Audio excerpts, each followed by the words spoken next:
Bonjour Amélie Lévesque, bienvenue dans Micro Curieux. Bonjour. Vous êtes médecin généraliste au CHU de Nantes. Pouvez-vous nous expliquer en quoi consiste votre métier? Bien sûr. Alors, je suis médecin algologue, c'est-à-dire que je suis spécialiste des douleurs chroniques et je suis spécialisée sur la sphère pelvienne et périnéale. Alors, je m'occupe principalement des gens qui ont des douleurs au niveau du ventre, au niveau des fesses, au niveau de tout ce qui se trouve en fait sous le short. Et mon métier principalement, c'est de poser des diagnostics, c'est-à-dire de déterminer ce qui cause la douleur des gens. Et bien sûr, une fois que j'ai réussi à déterminer la cause, je propose des traitements adaptés. Pouvez-vous nous en dire plus sur les études à faire pour devenir médecin? Alors, bien sûr. Alors, pour devenir médecin, il faut faire des études en faculté de médecine. Donc, c'est vrai que c'est des études qui peuvent être un peu impressionnantes par la difficulté d'obtention en fait du concours initial, et puis par la durée des études qui est relativement longue. C'est vrai que ça peut effrayer de ce point de vue, la durée des études. Mais ce qu'il faut bien comprendre, c'est que c'est des études qu'en fait, qui passent par une sorte d'apprentissage, un petit peu comme on pourrait apprendre en alternance ou en apprentissage dans un métier manuel, par exemple. Dès la 4e année, on est un mois sur deux en stage à l'hôpital et on s'occupe réellement des patients. Alors bien sûr, on est toujours supervisé, et ça jusqu'à la fin finalement des études qui durent 6 ans. Et puis après, il y a une phase qui dure 4 à 5 ans en fonction des spécialités qu'on appelle l'internat, où là, on est médecin, on a fini nos études de médecine et on se perfectionne à la pratique pour aller au diplôme de docteur qui est en fait attribué après la soutenance d'une thèse. Alors après, pour faire des études spécifiques dans la douleur chronique, il y a des formations qu'on appelle désormais des formations spécialisées transversales, qui sont accessibles à partir de toutes les spécialités, que ce soit médecine générale, gynécologie, rhumatologie, toutes les spécialités en fait, parce que la douleur, c'est un symptôme qui est relativement transversal, enfin universel.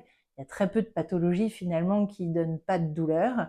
Et donc, tous les spécialistes sont susceptibles d'être confrontés à la douleur chronique. Donc, voilà, c'est une spécialité qui peut s'ajouter finalement à n'importe quelle autre spécialité. Mais alors, qu'est-ce qui vous a fait choisir ce métier? Alors, ce qui m'a attirée dans le métier de médecin, c'était le fait de pouvoir aider les gens, d'avoir un métier qui soit utile aux autres. Et puis probablement aussi l'aspect de travail en équipe, hein. C'est un travail qu'on va réaliser toujours en collaboration, soit avec d'autres médecins, soit avec d'autres professionnels de santé. Et c'est le travail d'équipe, moi, qui m'intéressait. Et puis après, ce qui m'a fait choisir la douleur chronique, c'était la recherche. C'est encore un domaine dans lequel on ne comprend pas beaucoup les choses. Ça fait à peine 50 ans finalement que la communauté scientifique étudie véritablement les problématiques de douleur chronique. Et voilà, c'est un secteur de la médecine dans lequel il y a encore beaucoup de travail de recherche et de compréhension à effectuer. Que pourriez-vous dire à des jeunes qui ne savent pas forcément quel métier ils veulent faire plus tard pour les inciter à faire celui-ci?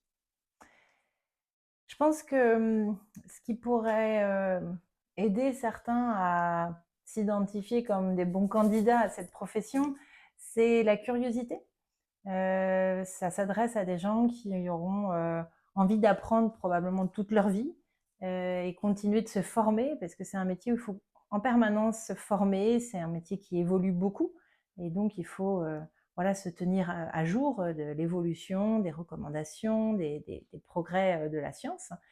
Donc voilà, ça s'adresse à des gens qui sont curieux, qui aiment travailler, voilà, qui aiment se poser à un bureau, lire des articles, prendre des notes, et puis qui ont effectivement quand même une bonne capacité relationnelle, parce que ça passe beaucoup par les échanges avec les patients. Voilà, donc je pense que c'est les qualités les plus importantes, et si les jeunes se reconnaissent à avoir ces qualités-là, il ne faut pas qu'ils hésitent. Merci Amélie Lévesque pour votre témoignage dans Micro Curieux. Merci pour votre invitation.